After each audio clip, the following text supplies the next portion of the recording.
Kilo लोखंडाचं पेर पाठवून बाहेर पडत नाहीत, पण बळीराजा शेतकरी असा एक दाणा स्वतःच्या शेतात पेरला तर एका दाण्याचे 1000 दाणे करण्याची क्षमता फक्त या शेतकऱ्याच्या हातात आहे।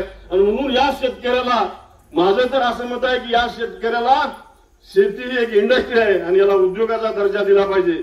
शेतकऱ्याचा एक मोठा बागायतदार असला तर 200-400 माणसं त्याच्या शेतात कामाला असतात आणि म्हणून या शेतकऱ्याला जसं उद्योगपतीला MIDC तुम्ही जागा मोफत देता, वीज मोफत देता, रस्ते मोफत देता, पाणी मोफत देता आणि सगळ्या सुविधा अशा पायघड्या उद्योगपतीला घातल्या जातात आणि रावणारा आमचा शेतकरी मात्र या शेतकऱ्याला कर्ज देताना सुद्धा त्याची जमीन तारण घेऊन त्या तारणाच्या पटीत तुम्ही कर्ज देत नाही। त्याला जर जास्तीत जास्त प्रमाणात कर्ज देऊन उभा करता आलं तर ते भाग्य तुम्हाला लाभल्याशिवाय राहणार नाही। म्हणून मी या सर्व संचालकांना, नूतन संचालकांना, या सर्व सेवा सोसायटीच्या सगळ्यांना शुभेच्छा देतो आणि ही संस्था चांगल्या पद्धतीने पारदर्शकपणे तुम्ही काम करा आणि संस्था तुमची नावारूपाला येऊ द्या। कारण काय सहकारी संस्थांना अशा पण प्रवृत्ती असतात की नको तिथं भ्रष्टाचार करायचा, नको त्याच्या नावावर बोगस कर्ज काढायची, नको त्या शेतकऱ्यांचे खोटे 7-12 जोडायचे आणि त्याला फसवायचं।